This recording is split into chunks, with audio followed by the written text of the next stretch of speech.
Hi guys, I want to do a quick rundown of how I got to take this trade, especially how I selected this overall target for this USDJPY trade I took yesterday. Two positions, each of them gave around 1 to 18 risk to reward. That's a total of about 1 to 36 just yesterday. And I want to believe that by sticking through and getting to understand this trade breakdown, you'll be able to replicate the same. By the way, a very similar setup is cooking on another asset already. I got in 2 entries already. I think there might be opportunity for a third one. When the trade is ready to be explained, I'm going to make a breakdown, and then you guys are going to have it. So remember to subscribe to this channel so that you always get notification when it is ready. So let's go quickly into, firstly, how did I pick the overall target. Now, very importantly, when you're analyzing the market, you need to be able to pay attention to what the chart is telling you. Let me show you what I saw that told me that we're going that far. So as you can see, there's a mitigation here, and as you see, that mitigated.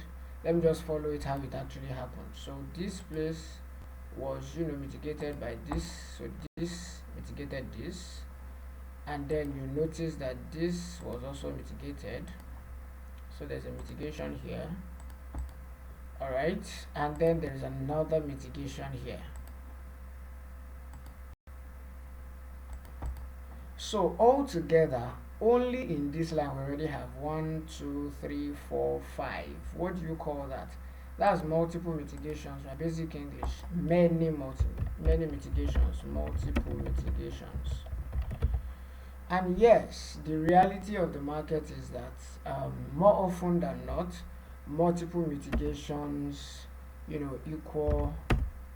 Sorry, I meant equal liquidity. All right, multiple mitigations equals to liquidity. Sorry about that, I think I typed it in the wrong place. Equal liquidity. All right, and when you want to take your trade, you want to take your trade in the direction of liquidity. Why? The market is always, and that is 100%, always attracted to liquidity. So very importantly, whenever you want to take a trade, it's important that that direction you are looking at, you are trying to buy, is there a liquidity for price to take there? You are trying to sell, is there a liquidity for price to take there? On a normal day, this should be my first target. All right, this should be my first target, and when I start explaining, you are going to understand why that place should be my first target. And then my next target, number 2, should be here. But because I understood that multiple mitigations here simply tells you that price has a great chance of just going to wipe everything out, then I picked here as my overall target with my entry here, and as you can see, price hit it earlier this morning. By the way, this trade, I got tagged into this trade around 11 a.m. yesterday. That's yesterday morning, London session. So let's quickly do a breakdown of the whole thing so that you guys can understand and be able to catch such trades by yourself. Very importantly, one thing that will help you as you trade is to be able to see the chart with high time frames. So the first thing you're going to notice is that price is bearish, right? Which means that we're having sorry about that, let me select another. So we're having our lower lows, lower highs, lower lows, lower highs, lower low, lower highs, and finally a lower low. To make it very clear, I'm going to make it bolder and put it in red ink. So which means that this price undoubtedly is what? Is bearish. And this is the last one we have. right? Lower high and lower low. By the way, this place took liquidity, but if you want to, we just know that we have a high here and a low here. I don't want to complicate that part. That's why I'm not talking about it. Okay, so bearish, no doubt, which means that normally we should be selling, right? However, it's important for you to not just identify that structure, mark the structural features. This is supposed to be a break of structure, which is what we all call a BOS. However, it's a false one. How is it a false BOS? Let's simply say that it's a sweep. Instead of a candle body closing below this low, it is a wick that closed there. So that's a false BOS. For those of you who have been following my channel, you know that a few weeks ago I showed you something like that on Euro USD, although it was up, and I told you guys that with that, price is turning back to take away that low. It's as simple as that. It's how the market behaves. So this is a false BOS. Somebody might want to ask me, is it only when a wick sweeps that kind of thing that we call it a false BOS? Yes, pretty much so. However, you know that price is factor, and when I went to 45 minutes now, yes, it's a wick, but at this point it's a body close. So does it mean that 45 minutes is deceiving us? Not exactly.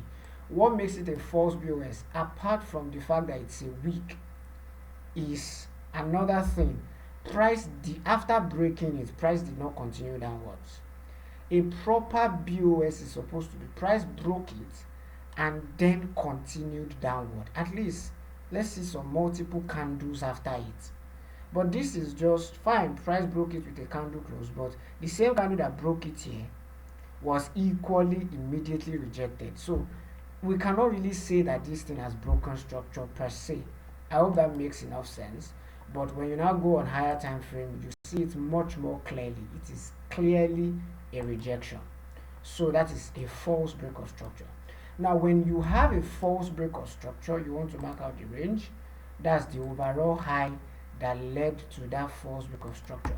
So if this is where the false break of structure is, the supply or the demand that sent price into that place and then gave the overall, false break of structure becomes your first target. Now, in this case, let's look at it clearly. From here, price came here, came here, came here, came here, came here, came here, and this is the actual false break of structure. So this supply here, all right, this supply here that sent price down but failed to give us a good BOS is a weak supply. So because it is weak, it becomes our first price target when we buy. All right, so that is why I said normally this is my first target. So the moment you get an opportunity to buy around here, which I didn't, although that's because I was not really looking at USDJPY around those period. The moment you get an opportunity to buy around here, know that the supply that gave you that false BOS is your first target. That's number one. Now this overall supply of the range, remember this was the range from this high to this low, very simple stuff, range, right? That overall supply is your next target. So that tells you that when I got into my trade around here, first target is here, all right? Sorry, bye. I got into the trade around here. So this is supposed to be my first target, and this is supposed to be my second target. However, I showed you guys that by the understanding of multiple liquidity, I was able to also tell that price will not only take this place, it will go ahead and take here. So it is the multiple mitigations rather that gave me this overall target. I hope you now understand why I was buying, why I targeted here, and why this is my overall target. Very simple stuff. Okay, so with all of that clearly said, I got into this trade somewhere around here. So how did I get the entry? As much as we're going to be doing this trade breakdown, I want you to pay attention to how every single thing was done. Okay, so we have a range here.